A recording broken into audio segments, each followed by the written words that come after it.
지난주 수요일 우리가 11장 27절에서부터 33절을 보았죠. 그리고 여기서 사내들인 공회를 구성하고 있는 이 권력자들이 대제사장들과 서기관들과 장로들,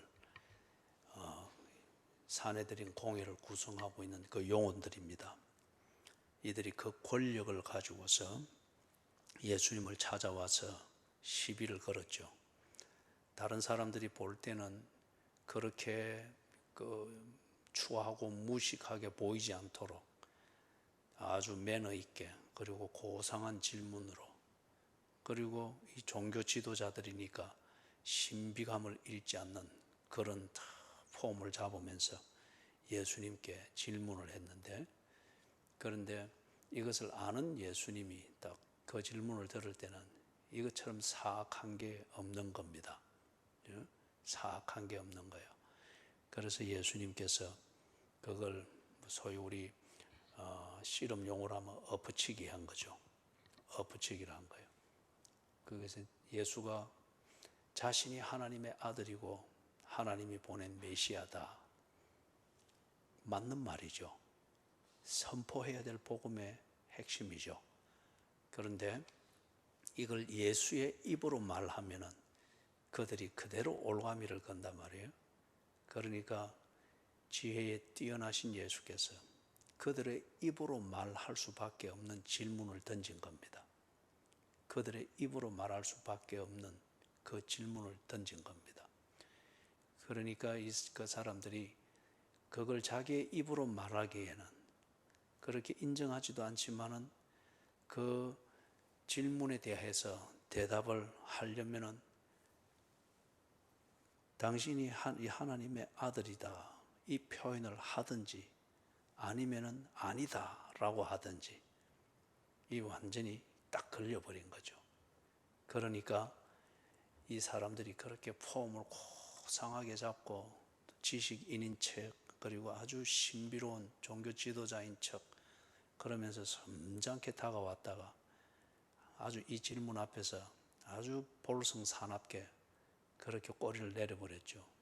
나도 모르겠다 그렇게 해버리지 않습니까? 그래서 예수님이 그 진의를 싹 드러냈습니다. 드러낸 거예요. 너도 모른다면 나도 모르겠다, 네가 말하면 나도 말 못하겠다. 그게 이제 33절이었습니다. 그런 다음에 12장 1절에서부터 12절에 이 내용을 지금 말씀을 하는 겁니다. 비유로 말씀을 하는 거예요.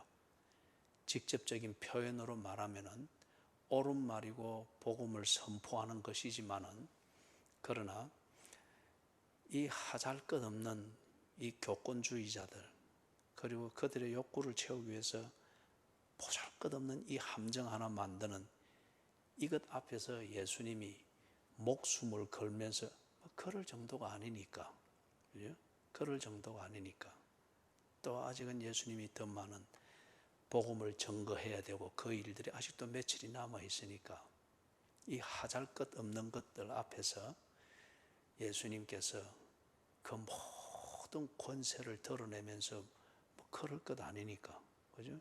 하루살이 잡는 데는 하루살이 잡는 데 필요한 만큼의 힘이면 되는 거죠. 하루살이 잡을 거면서 코끼리 잡듯이 그렇게 호들갑을 부릴 것 아니죠. 참 예수님의 이 3년간의 생애를 보면 예수님이 그런 배분을 참 잘하셨어요. 그래서 지금 여기서 그걸 하고 12장 1절에서부터 11절 여기서 비유로 말하는 겁니다. 비유로. 뭐 한마디로 딱 할 수 있지만은 지금 온 이 대제사장들과 서기관들과 장로들이 함정을 걸기 위해서 왔잖아요. 그리고 이 아주 보잘것없는 이것들이 와가지고 요 사악한 생각 하나를 채우기 위해서 거드름을 피우고 폼을 잡고 종교적 신비감으로 가장을 하면서 아주 고상한 지식인 척 그렇게 대화를 하는 이것에 대해서 예수님이 걸리지 않죠. 그래서 그들에게 들으라는 듯이 비유로 지금 말씀을 하는 거예요. 비유로 말씀을 하면서 첫째는 예수가 메시아인 것을 암시하고, 그 다음에 그들이 얼마나 사악한가 하는 그들의 진면목을 드러내는 겁니다. 이 비유를 가지고서. 그러니까 12절에서 보는 것처럼 이 대제사장들과 서기관들과 장로들이 가만히 들어보니까 지 들으라고 하는 얘기 같거든요. 그러니 막 속으로 하고, 그죠? 일이 된 거예요. 자, 좀 차근차근 좀 살펴보십시다. 이런 비유를 여러분들이 이제 혼자 성경 공부하면서 또 경건의 시간 가지면서 이렇게 묵상할 때 이런 비유를 읽을 때 포도원은 무엇이고 포도즙은 무엇이고 농부는 누구를 상징하고 그렇게 자꾸 끼워 맞추려고 해서는 안 됩니다. 간혹 그런 비유가 있어요. 그러나 비유를 가지고서 다 이 비유가 나오는 이런 본문을 가지고 경건의 시간을 가지고 혼자 성경 공부를 하면서 묵상을 하고 이럴 때는 왜 예수님이 이 비유를 쓰셨는가, 그 주제, 그 목적을 잘 아는 것이 필요합니다. 잘 아는 것. 그렇기 때문에 이거는 이걸 의미하고 저거는 저걸 의미하고 요거는 그리 하면은 아주 실수하기가 쉽습니다. 그래서 이제 이 비유에서 지금 들고자 하는 게 예수님이 뭘 말하고자 하는가 하는 걸 이제 이랬다 보면은 이제 비유 자체로 들어가 봅니다. 1절에 보니까 한 사람이 포도원을 만들어서 산을 울타리로 두르고 즙짜는 틀을 만들고, 이거는 이제 포도를 넣어서 포도즙을 짜는 걸 말합니다. 즙짜는 틀을 만들고 망대를 지어서 농부들에게 새로 주고 타국에 갔다, 그렇게 합니다. 그럼 이게 지금 한 사람이라고 말하는 이 사람은 왜 이걸 했죠? 왜 이게 포도원을 만들고 그걸 했습니까? 뒤에 만든 이유를 이렇게 보니까 두 가지가 있습니다. 농부들에게 그걸 새로 주었다고 합니다. 그런 다음에 그 포도원에서 소출되어지는 것, 경작되어지는 그것에 소출 얼마를 정기적으로 받는 겁니다.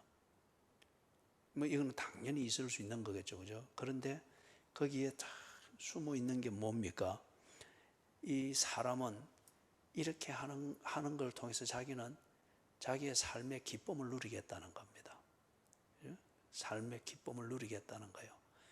다시 말해서 농부들은 이걸 통해서 생활의 터전을 마련하게 됐죠.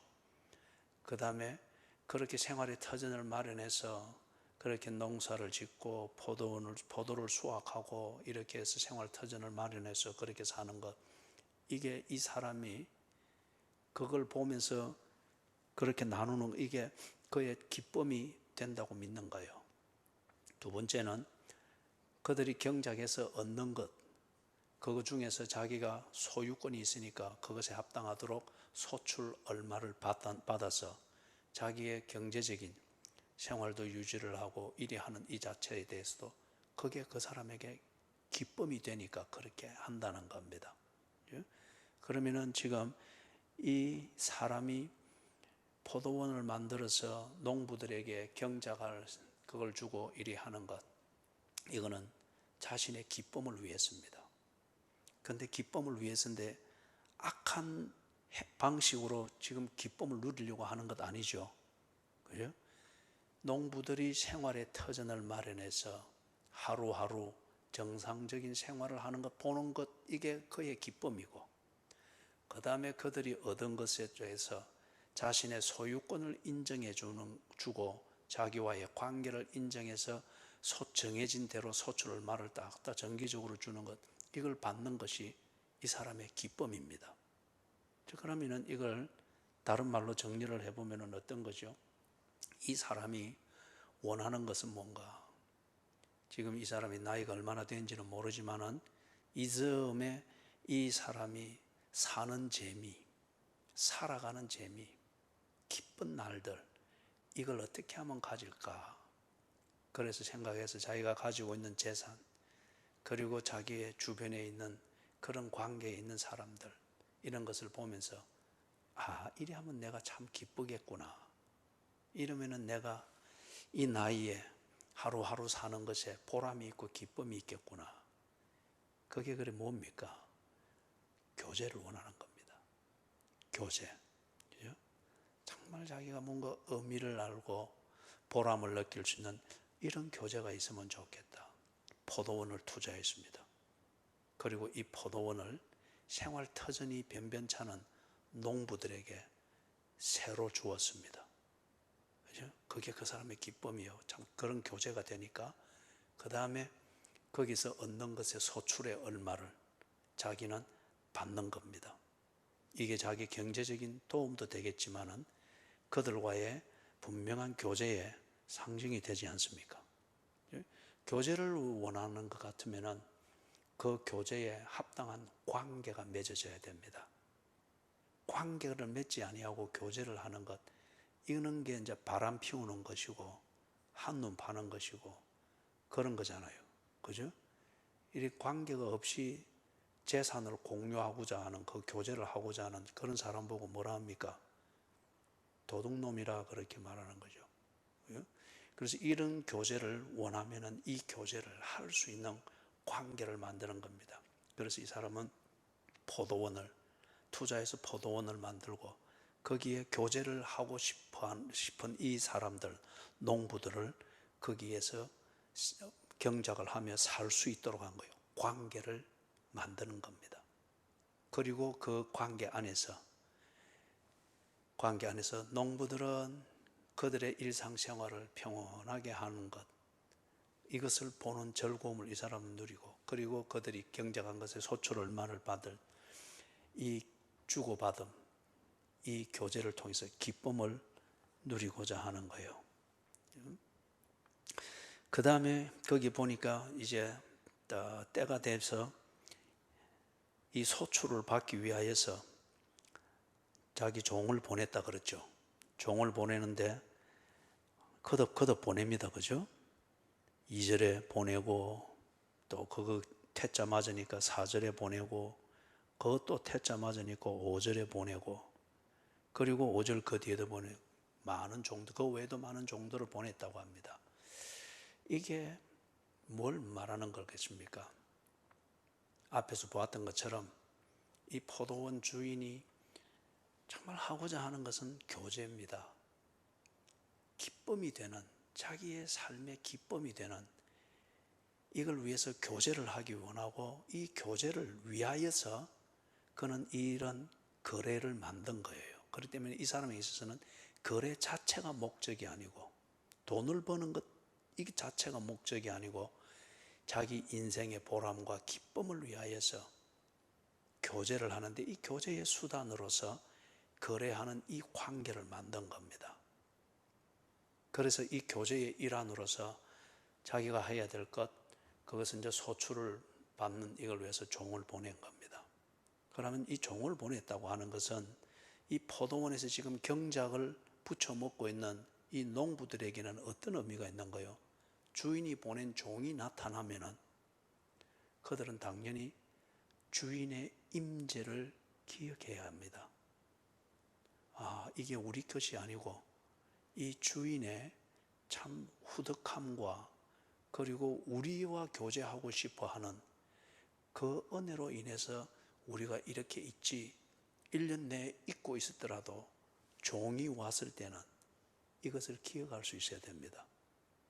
주인이 존재하고 있고 주인이 그들의 포도원의 주인으로서 그들과 항상 함께 있는 관심이 있다. 그리고 교제의 상징이었던 정해진 소출을 때가 되면 주는 것, 이것이 그들의 교제의 끈을 유지하는 중요한 그런 상징인 것을 그들이 기억해야 합니다. 이걸 위해서 1년 내내 눈에 보이지 않지만은 언제나 관심이 이 농부들에게 교제에 관심이 가 있는 이 주인, 그래서 종을 보낼 때는 아마 나름대로 기대가 있고 즐거움이 있고 포도원의 상황이 어떤지를 보고 소식을 듣고 싶어하는 이런 게 있을 거예요. 주인의 임재입니다. 종을 보냈을 때 이 농부들이 이걸 알아야 되는데, 그런데 농부들이 종을 쫓아내 버립니다. 그 다음에는 중상을 입혀서 다시는 얼씬거리지 못하게 만듭니다. 그 다음에는 죽여버립니다. 그 뒤에도 주인이 보내는 종을 다 이렇게 합니다. 그럼 이거는 주인에게는 어떤 의미가 되는 거예요? 아, 이 농부들이 주인의 임재를 거부하구나. 주인의 마음을 아주 그들은 무시하구나. 주인의 관심을 저들이 너무 짓밟는구나. 그래서 궁극적으로는 저 농부들의 마음에는 이 주인이 없구나. 저들과 관계를 맺어 교제하고자 나름대로 이 관심을 이리 하고 하는 것. 포도원을 보면은 당연히 나를 알아야 되고, 내가 저들이 가지는 관심을 알아야 되고, 그 관심을 위해서 내가 어떤 투자를 하고 그래 했던가를 포도원을 밟고 다닐 때마다 그들은 당연히 알아야 할 터인데, 그런데 뚝 보낸 종을 죽이고 쫓아내고 거부하는 이걸 보면서, 아, 저들이 포도원을 밟고 경작하고 포도를 따고 생활의 터전을 잡고 그 생활을 즐기는 가운데에 나를 잊었구나. 주인은 온데간데 없고 그들이 경작하여 부쳐 먹고 있는 저 포도원에 대한 그 관심뿐이구나. 주인의 임재를 거부하고 주인의 관심을 거부하고 그들의 중심에 주인이 없고 주인을 두려고 하는 마음이 없습니다. 그게 지금 종을 죽이는 이것으로 지금 볼 수 있는 거죠. 그런데 그 다음에 이제 보니까 왜 종을 보냈죠? 소출 얼마를 받으려고. 이것은 겉으로 볼 때는 거래입니다. 거래. 그죠? 소유권을 가진 자가 자기 소유를 사용해서 이득을 취하는 그 사람에게서 당연히 이익의 얼마를 자기가 나누어 가지는 것, 거래의 정당성입니다. 그런데 주인이 이 거래라고 하는 형식을 통해서 무엇을 보장을 하려고 했던 겁니까? 교제를 보장하려고 했던 겁니다. 교제를. 그죠? 그렇기 때문에 소출 얼마를 받으려고 그들에게 보냈다. 이것은 주인의 깊은 마음에는 뭐가 있는 거예요? 아, 이 농부들이 내 은혜를 알고 있을까? 그걸 알아주면 얼마나 기쁘겠어요. 그죠? 그런 걸 듣자고 하는 건 아니지만 알아주면 얼마나 기쁘겠어요. 이 농부들의 중심에 주인이 있는지, 주인의 관심과 이 주인이 베푼 은혜를 기억함이 있는지, 그걸 보고자 함이지 않겠어요? 우리가 11조를 드리는 게 바로 이런 정신입니다. 이런 정신. 너희들이 나를 주님이라고 고백을 하는데, 왕이라고 고백을 하는데, 정말 너희들이 내 은혜로 살고 내가 네게 준 것으로 살고 있다는 이 중심이 있느냐? 예, 그렇습니다. 그러면은 왕에게 주던 그 소출의 얼마를 내게 바쳐봐라. 왕의 언덕으로 산다고 네가 그렇게 믿고 그걸 고백을 표시하려고 하니까 왕에게 언제나 11조를 바쳤어요. 그들이 추수하고 나면 거둔 것에 11조. 그래서 내가 네 왕이라며, 내가 네 주인이라며, 내가 네게 준 것으로 네가 지금 산다고 찬송하고 기도하고 고백하는데, 그렇다며 맞습니다. 그래? 그러면 내가 네 왕인데 와 저쪽 세상 왕에게 네가 다 주니, 내가 네 왕이면은 내게 그 11조를 바쳐봐라. 그거예요. 그렇기 때문에 로마의 황제가 절대적인 왕이라고 고백하여서 그 상징으로서 표시로서 가이사라 빌립보라고 하는 도시를 만들었지 않습니까? 그래서 그 도시에서는 로마의 황제가 나의 왕입니다. 그리고 로마 황제의 언덕으로 우리가 삽니다. 이게 가이사라 빌립보서는 보편적이고 상식입니다. 그런데 거기서 예수님이 다 의도적으로 물은 겁니다. 너희는 나를 누구라 하느냐? 자, 베드로가 대답해 보십시오.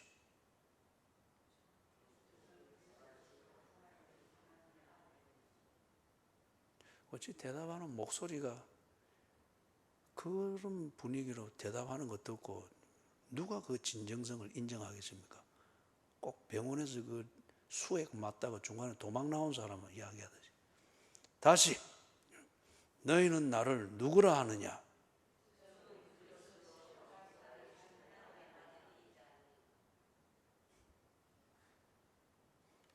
정집사님 와 그렇게 딱 감정 있는 눈빛으로 이래가 그걸 하면 고백은 다 바로 그 부드럽게 하셔야지. 자, 그래서 예수님이 그걸 의도적으로 그렇게 물었던 거예요. 가이사라 빌립보 자체가 로마 황제가 왕이다. 로마 황제의 언덕으로 산다. 그 자체잖아요. 그죠? 거기서 예수님이 딱 물은 거예요. 너희는 나를 누구라 하느냐? 주는 그리스도시요 살아계신 하나님의 아들입니다. 이 고백의 진정성을 표시하는 게 뭔가 하면은 그게 11조입니다. 11조. 그렇기 때문에 여러분 11조 헌금에 다른 의미를 부여하면 안 돼요. 군더더기를 붙이면 안 돼요.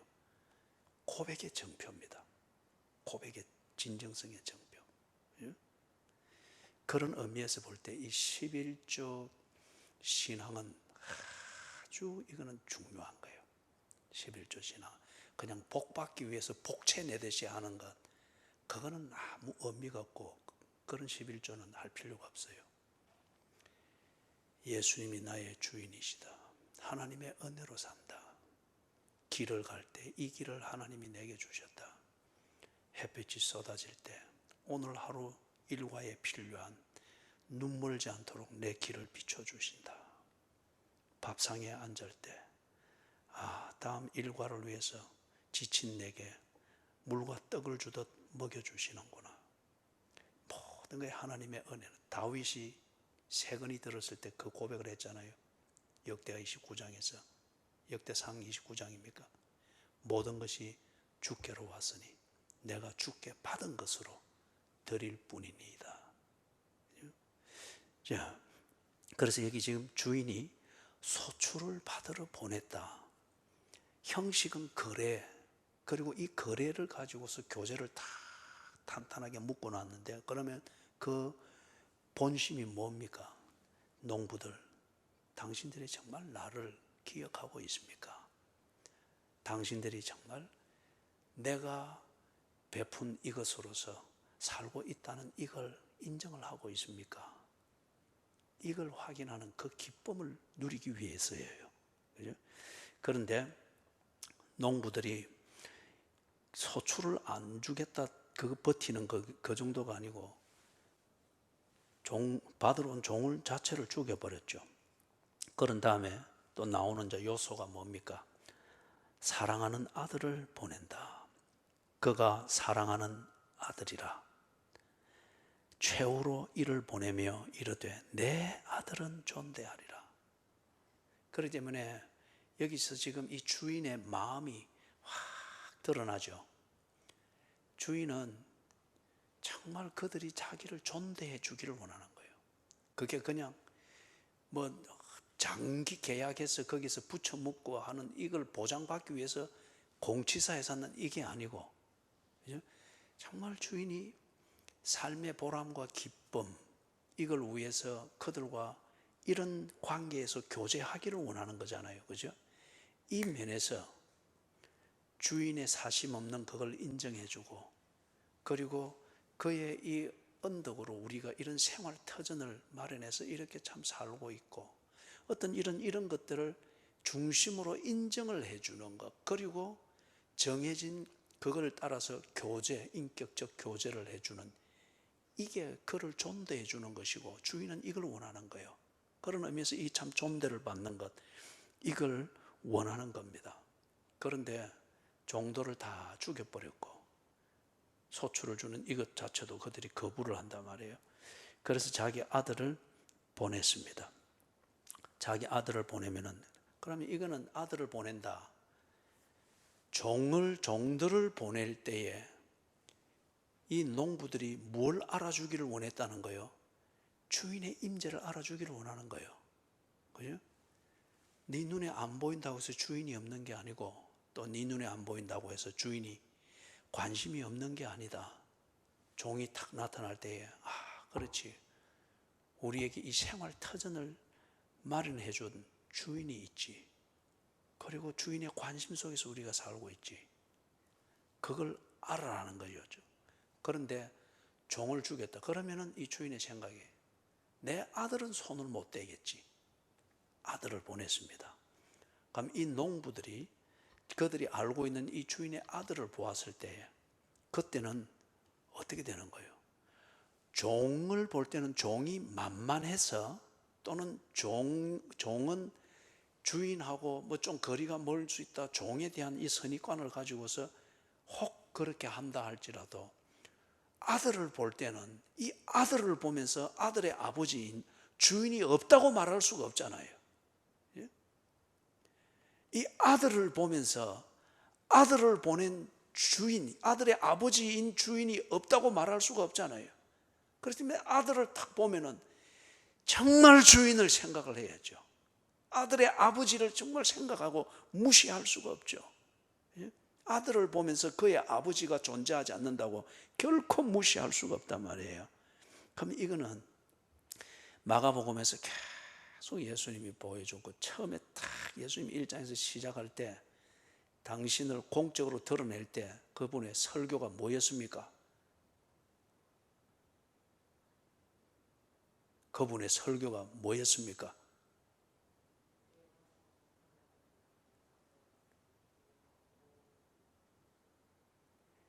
그래, 오늘 김 지사님이 새벽에 한 소리 안 들었으면 목소리가 카랑카랑하게 대답했을 건데, 새벽에 한 소리 들어놓으니 기가 죽어가지고. 근데 정확한 대답이죠. 1장에, 그죠? 예, 때가 찼고 하나님 나라가 가까이 왔으니 너희는 회개하고 복음을 믿어라. 예? 우리가 이게 특세 첫 시간에 했지 않습니까? 특세 첫 시간에. 그래서 하나님 나라가 가까이 왔다는 것을 알도록 하기 위해서 예수님께서 하나님 나라를 볼 수 있도록, 그리고 하나님 나라에 내가 병들어서 못 들어간다 이 말을 할 수 없고, 귀신 들려서 못 갑니다 이 말을 할 수가 없고, 종교에 갇혔기 때문에 나는 하나님 나라를 모릅니다, 못 봅니다 이 말을 결코 할 수 없도록 병든 자리에 예수님이 갔고, 귀신 들린 자를 예수님이 붙들고 귀신을 쫓아내셨고, 심지어는 중풍병이 들려서 꼼짝을 못하는 사람도 나는 움직일 수 없어서 하나님 나라가 너무 멀기 때문에 나는 불가능함 이 말을 못하도록 예수님이 그 중풍병자인데 갔지 않습니까? 그리고 일어나라, 네 상을 들고 걸어가라, 고쳤지 않습니까? 하나님 나라가 가까이 왔다는 거예요. 그죠?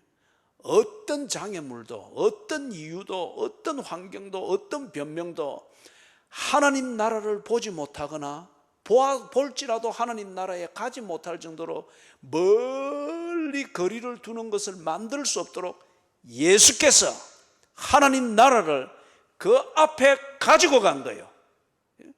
그래서 하나님 나라가 가까이 왔다 선포한 거예요. 그리고 그 선포의 내용은 사실이었죠. 현실이었죠.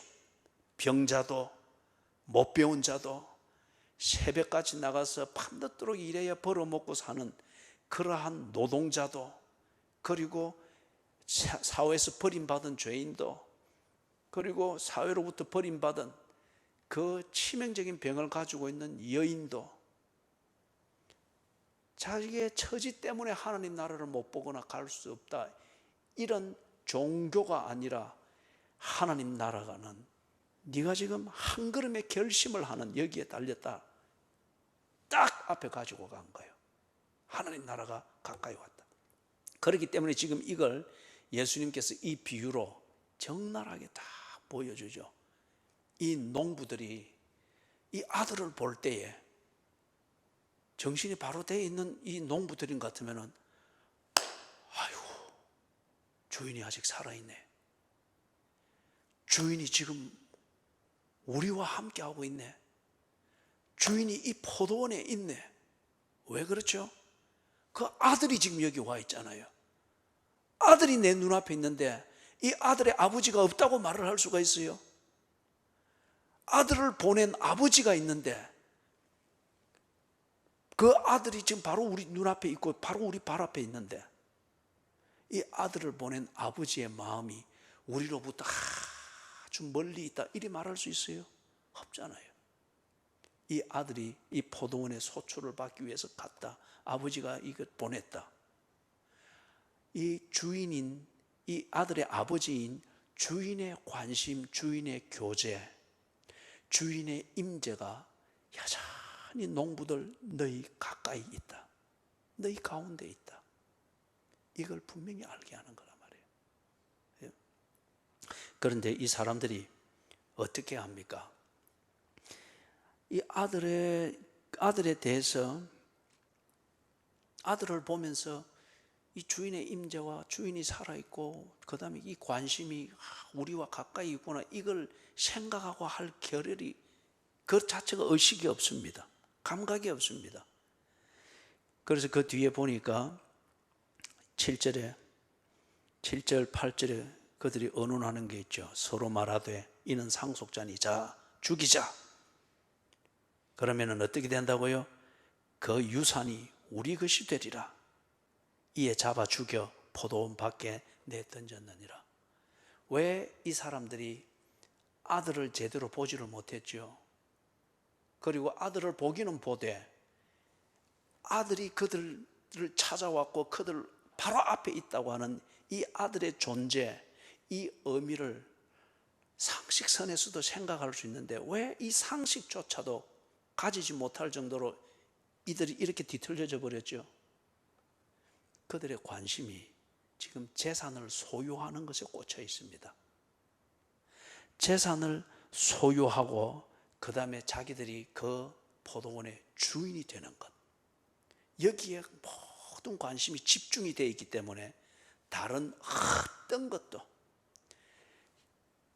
아들이 그들 앞에 와서 주인이 너희와 가까이 있느니라 이걸 생각할 수밖에 없도록 만들어주는 이 분명한 현실과 일상이 앞에 펼쳐져도 그들은 그것을 전혀 못 느낍니다. 왜 그렇죠? 주인이 없거나 아들이 없거나 주인의 관심이 없어서가 아니고 그들의 중심이 다른 데 있습니다. 이 재산을 내가 소유해서 이 포도원의 주인이 되겠다. 우리 표현으로 말하면 내 방식대로 살겠다. 내 하고 싶은 것을 하겠다. 내 원하는 것을 소유하기 위하여 나는 이 포도원, 이것을 내 생활의 터전을 그것을 위해서 활용하겠다. 여기에 다 몰입이 되어 있기 때문에 다른 그것은 전부 다 방해고 거추장스러운 거예요. 그래서 못 봤습니다. 자, 사랑하는 여러분, 정리를 해보십시다. 이게 지금 비유의 줄거리입니다. 그리고 주제예요. 그런데 이제 예수님이 그 뒤에 이것으로 말하고자 하는 것을 10절, 11절에서 성경을 선지자가 예언했던 것, 이걸 가지고서 다 드러냅니다. 아들을 죽였다고 하는 그것으로부터 이제 탁 전환을 해서 예수님이 하고자 하는 말씀을 하는 거죠. 건축자들이 버린 돌이, 이건 우리 김성일 집사님이 잘 아시겠네요, 그죠? 이래 해서 안 맞은 거는 버리잖아요, 그죠? 타일도 이래 해서 툭툭해서 안 맞으면 버리잖아요. 이게 이제 건축자들이 버린 돌이라는 겁니다. 쓸데없다고 건축자들이 버렸는데, 그런데 딱 보니까 더 전문가가 딱 이렇게 보니까 버린 그 돌이 정말 요긴한 거예요. 그래서 이걸 머릿돌로 딱 삼아가지고 그것으로부터 다 건물을 지어가는 거예요. 건축자들은 여기 지금 농부들과 같이 자기 생각과 자기 계산과 여기에 집착이 탁 되어지니까 정말 귀한 것을 못 보는 겁니다. 지가 원하는 것은 재산을 소유해서 여기 주인이 되는 것이다 말이에요. 그런데 이런 거 뭐 소출을 내고 교제를 하고 뭐 관계를 유지를 하고 이거는 자기들의 야망을 이루는데 거추장스러울 뿐이지 아무 도움이 안 되는 거예요. 버렸습니다.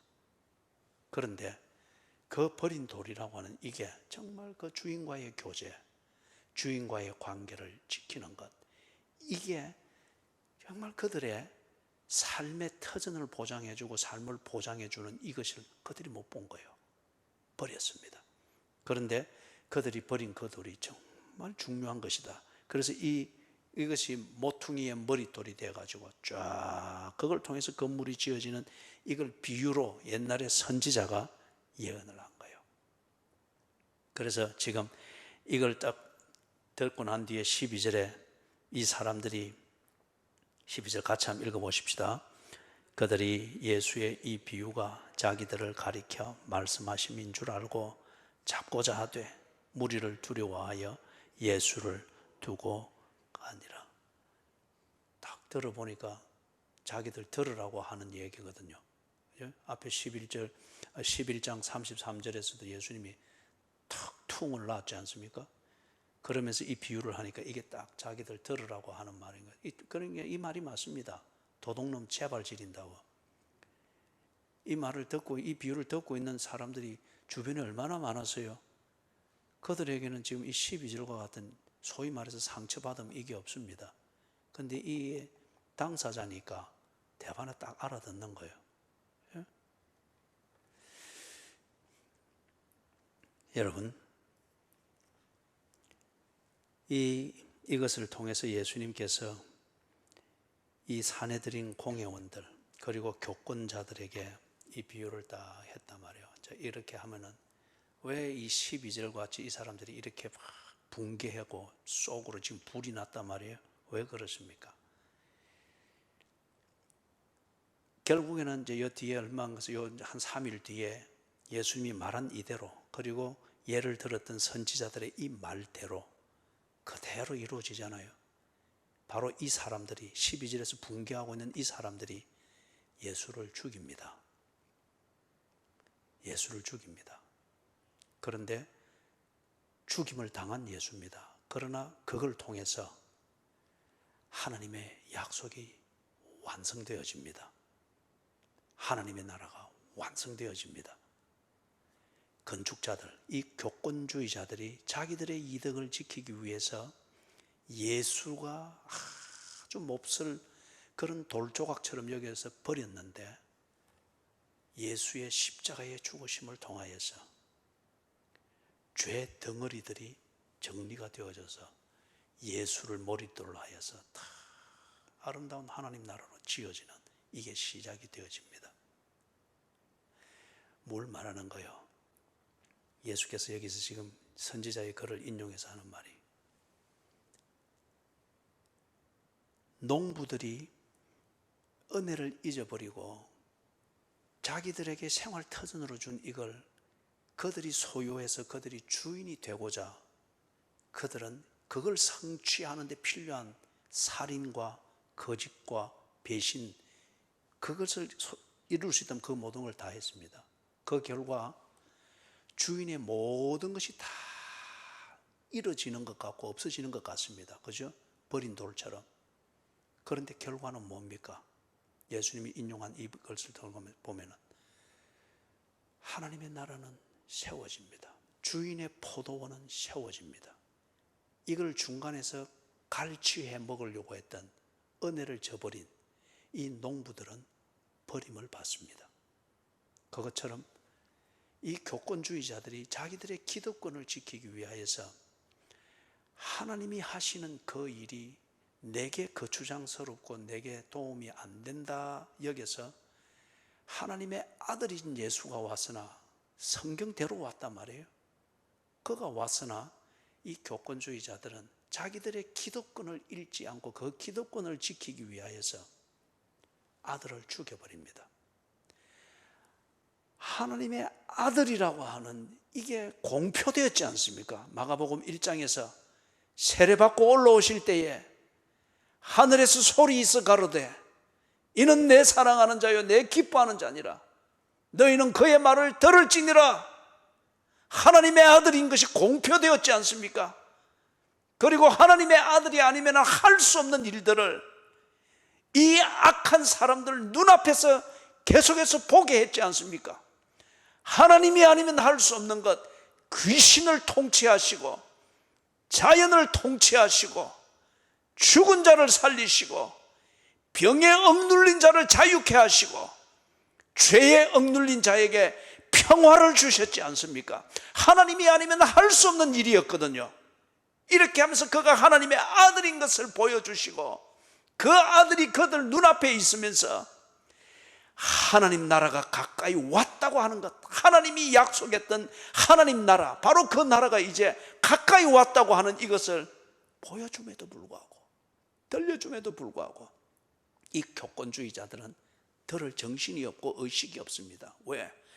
그들의 중심은 자기들의 기득권을 지키면서 자기 종교를 만드는 여기에 체질처럼 꽂혀버린 거예요. 그렇기 때문에 예수의 하는 말은 다 그들을 성가시게 만드는 거예요. 그리고 죽이고자 했던 겁니다. 죽였습니다. 그런데 기가 막히죠. 그들이 당당하게 이 예수를 죽였는데 이걸 통해서 뭐가 딱 드러난 거예요? 그들은 정말 사악한 죄인이고 그들 중심에는 하나님이 없었고 그들이 기다렸던 것은 하나님 나라가 아니라 자기의 나라가 완성되어지는 것을 하나님의 이름으로 이용해 먹고 있었던 사악한 자들이라고 하는 것이 만천하에 드러나 버린 거예요. 예수를 죽이는 것을 통하여서 그들은 그걸 통해서 이긴 것이라 생각했는데 역설적이게도 그들의 본질은 종교 지도자가 아니라 사악한 그러한 배신자요, 그리고 도둑이요, 그들의 압이 사탄의 하수인 노릇했다고 하는 이것이 만천하에 드러나 버린 거예요. 반면에 그들이 무너뜨리려고 했던 하나님 나라는 십자가의 사건과 함께 완성되어졌습니다.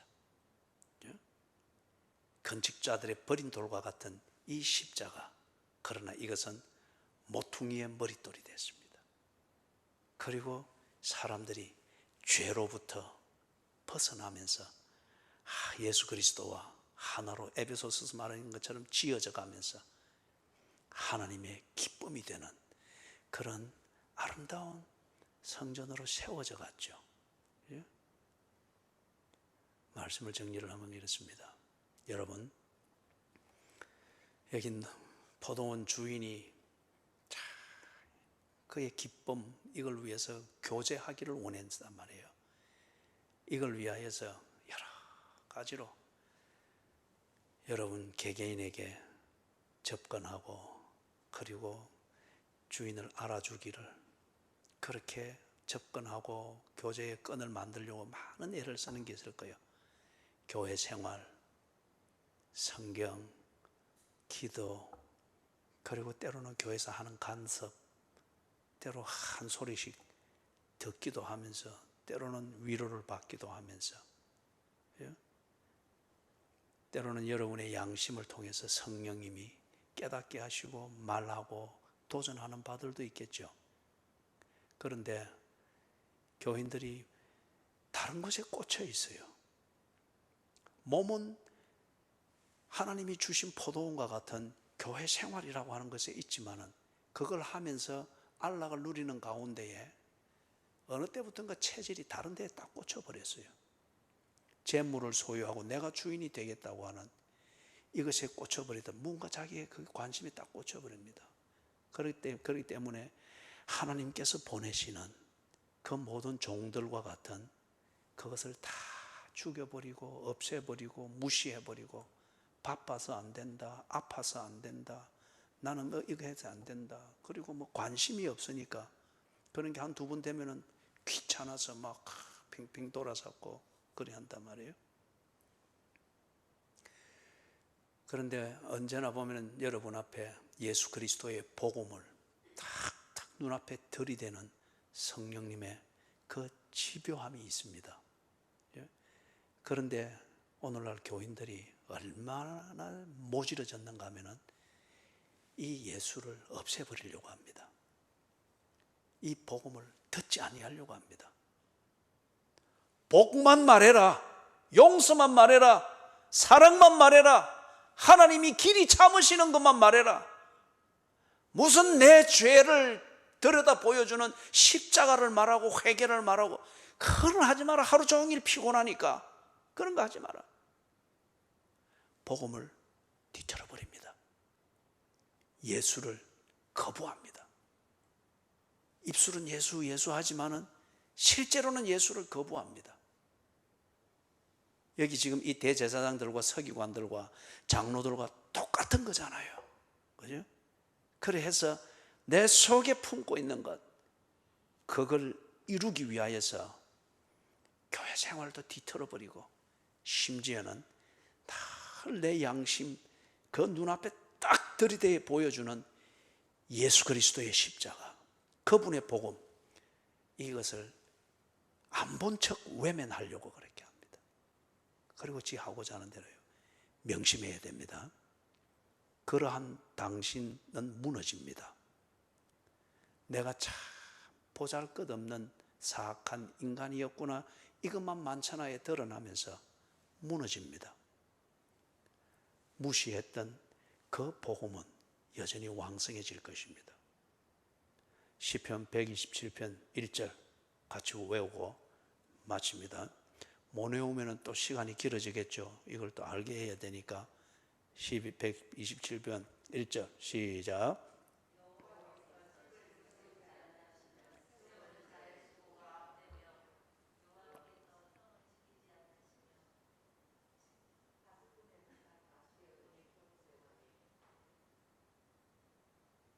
좀 부끄럽지요. 그죠? 외우려면 다 외우지 왜 반만 동가리만 딱 외워가지고 성은 내하고 관계없고 집은 내하고 정말 중요한 그것만 딱 외우고 성 없이 여러분의 집이 안전할 수 있겠어요? 그게 같은 말이란 말이에요. 그걸 다 외우세요. 다 외우고 그게 성경을 외우고 성경을 암송하고 묵상하는 이게 꼭 주인이 종을 보내는 것과 같습니다. 네 나를 기억하고 있나? 내가 너와 함께하고 있는 걸 알고 있나? 나 여기 있다. 나는 너를 참 기뻐하고 너와 교제하는 것, 이게 나는 참 내 기쁨이란다. 이걸 잊지 않고 그걸 생생히 기억하도록 하기 위해서 보내는 종 중에 하나가 성경을 읽고 외우는 것, 그거란 말이에요. 그런데 바빠서 못해. 나는 막 늙어서 눈에 보면 금방 없어져 버렸기 때문에 외우는 게 내한테는 불가능해. 이게 지금 다 종을 때려 죽이는 것과 같습니다. 그죠? 하나님께서 우리 그 스바냐서 3장 17절에 있죠. 이건 또 외우라 이러면 이제 시험 들겠죠. 그죠? 이거는 집에 찾아서 이거는 다 외우세요. 우리를 사랑하는데 얼마나 사랑하는지 할 말을 잊어버린 거예요. 잠잠히 저를 사랑하시는도다. 이 하나님의 기쁨, 나를 보면서 가지는 이 기쁨, 즐거움, 이것을 위해서 우리와 교제하기를 원해서 종을 보내듯 교회 생활을 간섭을 하고 그 다음에 성경 읽는 거 간섭하고 막 기도하느냐 간섭하고 막 그래 하는 거예요. 종을 무시하지 마세요. 그래서 그걸 종을 보낼 때마다 내게 기도의 소원, 도전 이런 게 있을 때마다 하나님이 나와 교제하는 기쁨, 이걸 참 누리기를 원하시구나. 그동안 내가 좀 하나님과 교제가 좀 소원해지니까 하나님이 이 기쁨을 찾기 위해서 내게 또 보내시는구나. 그래 하시고 하나님과 깊은 교제를 나누시기를 바랍니다.